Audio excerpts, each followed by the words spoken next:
Hello, everyone, and welcome to our special night show. Tonight, we begin part 1 of a 3-part adventure, a story full of mystery, shadows, and surprises you will not expect. But tonight's story is told by someone very special, someone you all know, someone who never stays quiet, someone who jumps into trouble before thinking. Please welcome our playful explorer, our fearless story chaser, our trouble magnet, our guest, the one who always finds the story, even when the story does not want to be found. Hello, everyone. Did you miss me? Because I promised tonight I brought something very, very exciting. Oh no, when you smile like that, it means danger. Not danger, just a little fun trouble. You know me. Yes, I do. You see a strange shadow and you run toward it. Exactly. And this time, the shadow was darker, bigger, and a lot more interesting. So is it true you were the first person who went into the villa that night? Oh, yes. When the photo went viral, I felt a spark of excitement, a shadow behind the window, and everyone online asking, "Who is that? What is that?" And then something inside me whispered, "Go, now." You just went? No thinking? No plan? Thinking? Me? Of course not. At 2:30 a.m., I took my jacket, grabbed my tiny flashlight, and walked into the cold night. Every step felt slow and heavy, but the excitement was delicious. Delicious? This is not cake. For me it is. When I reached the villa, it looked empty, completely dark. The trees were moving like long fingers, and I thought, perfect. This is the good kind of trouble. You scare me. I walked to the wall, climbed it, and jumped inside the yard. The moment my feet touched the ground, I felt a strange tickle in my stomach, like the night was watching me, waiting. Stop. You're telling this too well. I turned on my phone light. The yard looked empty, but then I heard it. A soft step. Not mine. Someone else. Don't do this to me. Who was it? I pointed the light slowly to the left, to the right, and then, bam! The light hit someone in a black hoodie. Oh no! I jumped. They jumped. We both froze with sudden fear. Then they said, "I thought you were the intruder." And I said, "I thought you were the secret visitor." We looked like two scared cats. Oh, I would pay to see that moment. They said they only came for their laptop, but their voice was too shaky, too nervous. So I felt a growing mystery. I said, "If you are telling the truth, come with me. Let's check inside the villa." You dragged them into the house with you? Yes, because adventure loves company. But just before we reached the door, someone else appeared, out of the shadows, holding a flashlight and a big bag. Their eyes were wide, their breath fast, and the hoodie person whispered, "This just became a horror movie." Oh, I don't like this, not one bit. And that was the moment I knew the night had much more to show us. Welcome back. This is part 2 of our strange and very exciting adventure. Last time, our brave, playful, and absolutely unpredictable guest found 2 mysterious people at the villa. Tonight, we hear the next part. Ready? Oh, yes, because this is where things start to get very interesting. I'm already nervous. You should be.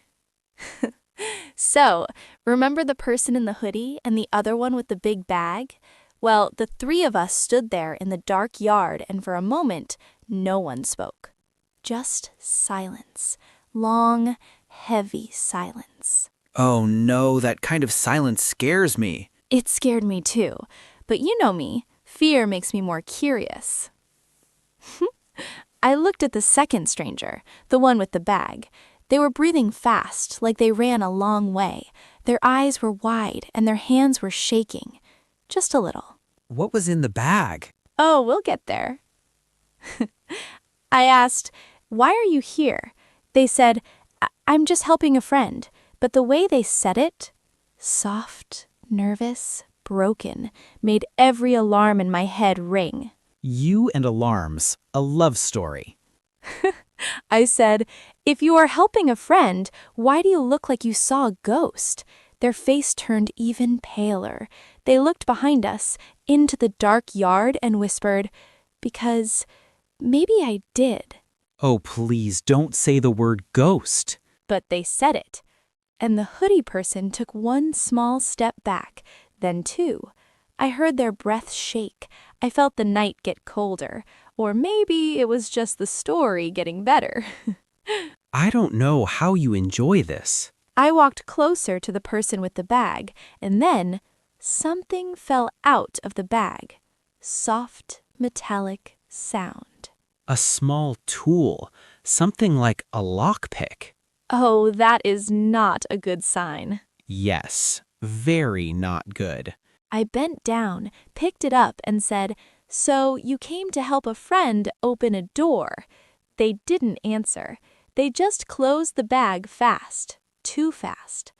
That was when I decided we had to go inside. You just forced them? Of course, adventure needs action. I pointed to the door of the villa and said, "We go in, all of us." Hoodie person said, "Why me?" I said, "Because if I die, you die too." And they answered, "That is not comforting." I liked them. I hope you're joking. I wish I was. We walked slowly to the front door. The air felt heavy. Every step was louder than it should be. When we reached the door, I touched the handle, and it was cold like ice. That's creepy. And then the door opened by itself. No way. You're lying. I wish. The door made a slow sound, like the house was waking up, and we stood there, 3 idiots, staring at the darkness inside. So you did go in? Yes, because I felt something, a pull, a whisper in my ear. Maybe the house wanted us to show us something, or maybe someone inside wanted us to enter. And when we stepped in, the first thing we saw was a phone, lighting up on the floor. A phone? Just lying there? Yes, screen glowing in the dark, a message on it, still open. What did it say? It said, "Hurry, I can't hold the door much longer." Oh no. No. And that is where things become even more exciting. Welcome back. This is part 3 of tonight's story because this mystery isn't over yet, and it continues for the next nights too. Last time, we saw a message on a phone that said, "Hurry, I can't hold the door much longer." Now, things get even stranger. Oh, yes, because the house had one more surprise. We heard footsteps upstairs. Very soft, very slow.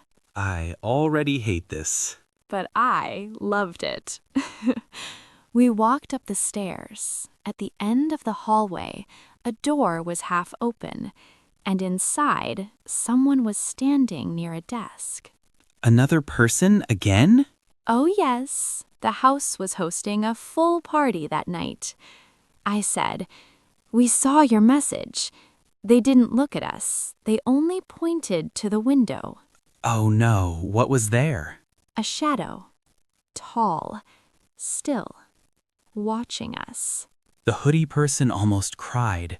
The other person held their bag like a shield. I would faint. I wanted to, but curiosity kept me awake. The person near the desk opened a small wooden box. Inside, there was only a note. A note again? What did it say? It said, "You are late." Nope, I quit. And when we looked up, the shadow at the window was gone. Then the front door slammed shut, very loud. That was our sign to run. You finally ran? Oh, yes. All three of us. Down the stairs, out the house, over the wall, and back to the city lights. No looking back. And maybe the best part, the box was still in my pocket. What? Yes, and it started shaking only after we got home. But that is a story for another night. Oh no more tonight, please. Honestly, I don't think I can wait for the next part. But you have to promise to come back for the rest. This mischievous, wild reporter still has so much chaos to share. Let's see where this story ends. Good night, and try to sleep well.